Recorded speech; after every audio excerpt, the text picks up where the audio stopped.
Hello အားလုံးပဲမင်္ဂလာပါရှင်ဒီနေ့မှာတော့လုံနေလေးလည်းရိုးရှင်းပြီးတော့ချိုချိုအေးအေးလေးနဲ့စားလို့အရန်ကောင်းတယ်မိုင်လိုရေခဲချောင်းပြုတ်လုံနေလေးကိုမျှဝေပေးလိုက်ပါတယ်ရှင်ဒါလေးတွေကတော့ရေခဲချောင်းပြုတ်လုံရန်အတွက်ပေါင်ပစ္စည်းလေးတွေပဲဖြစ်ပါတယ်ဒီမှာဆိုလို့ရှိရင်တော့မိုင်လိုမုံငါးထုတ်စာပါမယ်ဒီတစ်ထုပ်မှာဆိုလို့ရှိရင်23 gram ရှိပါတယ်ပြောရဒီထုတ်ခွန်လေးတွေမပြည့်ဘူးပေါ့နော်အထုပ်ခွန်လေးတွေကိုထည့်ပြီးတော့ရေခဲချောင်းလောက်မှာဖြစ်ပါတယ်ရှင်ပြီးတော့ပြောင်းကုန်မုံထမင်းစားစုံနဲ့တစုံစာနဲ့နွားနို့400 ml လေးပဲဖြစ်ပါတယ်ပြောဒါလေးကတော့နို့စီထမင်းစားစုံနဲ့နှစ်စုံစာပဲဖြစ်ပါတယ်ရှင်ပေါင်ပစ္စည်းအလုံးစစ်သေးဖြစ်နေပြီဆိုလို့ရှိရင်တော့ပြောလို့ဂျုံမဲ့အိုထဲကိုခဏပြင်ထားတဲ့ပစ္စည်းလေးတွေကိုထည့်ပေးလိုက်ပါမယ်အားလုံးထည့်ပြီးတာနဲ့သမတွားအောင်မှွေသွားပေးလိုက်ပါတယ်နွားနို့ကိုတော့ဖြိုးကနည်းနည်းချင်းစီထည့်ပြီးတော့မှွေသွားပေးလိုက်ပါတယ်ရှင်အားလုံးနှက်သွားအောင်ပေါ့နော်ဒီရေခဲချောင်းလေးဆိုလို့ရှိရင်အိမ်မှာတတမမီးတွေကိုလည်းလောက်ချင်မယ်ဆိုလည်းအရန်ဆင်ပြေပါတယ်ရတာလည်းအရန်ကောင်းတယ်ပေါ့နော်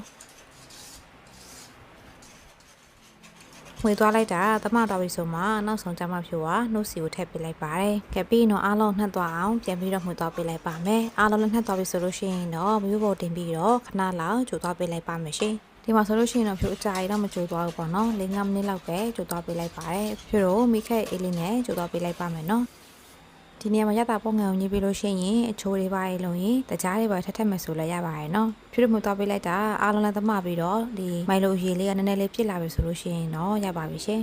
ကဲဒီနေဟာလေးဆိုလို့ရှိရင်တော့သူ့အမျိုးပေါ်ချမယ်ပြီးလို့ရှိရင်တော့လုံးဝအေးသွားတဲ့အထိမှုတော့ပေးလိုက်ပါမယ်နော်ခုလိုမျိုးလေးပဲအစမပြတ်လေးအေးလာတဲ့အထိမှုတော့ပေးလိုက်ပါတယ်ရှင်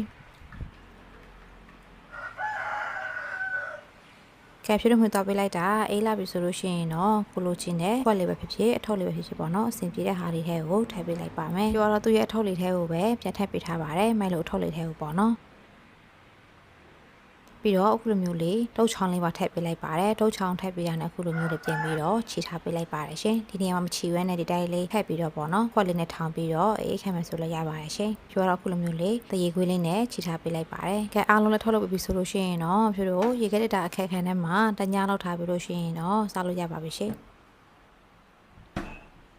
ကဲဒီနေဟာကတော့တညလောက်ထားပြီးလို့ရလာတဲ့နေထားလေးပဲဖြစ်ပါတယ်လုံးဝအေးပြီးတော့ခဲနေပြီပေါ့နော်ဒီနေရာမှာမစားခင်အပြင်မှာခဏလောက်ထားပြီးမှသုံးဆောင်ပါလို့အချက်ပေးချင်ပါတယ်ရှင်မဟုတ်ရင်တအားမှတက်တယ်ပေါ့နော်တအားခက်ခဲဖြစ်ရင်တော့စားရခက်တယ်ပေါ့နော်နည်းနည်းလေးပြင်မှာထားပြီးမှစားရင်တော့အေးအေးလေးနဲ့နူးနူးလေးနဲ့စားရပါတယ်ရှင်ကဲခုဆိုလို့ရှိရင်တော့ချိုချိုအေးအေးလေးနဲ့အရင်စားလို့ကောင်းတယ်ဖြူတို့ရဲ့မိုင်လိုရေခဲချောင်းလေးရတော့စားလို့ရပါပြီရှင်စားလို့လည်းကောင်းပြီးတော့လုံနီးလေးလည်းလွယ်ကူတာမို့ဒီဗီဒီယိုလေးရအားလုံးအတွက်အဆင်ပြေမယ်လို့မျှော်လင့်ပါတယ်ရှင်ကဲဒါဆိုဖြူရဲ့နောက်ဗီဒီယိုအသစ်တွေမှာပြန်ဆောင်ကြမယ်နော်အားလုံးပဲဘိုင်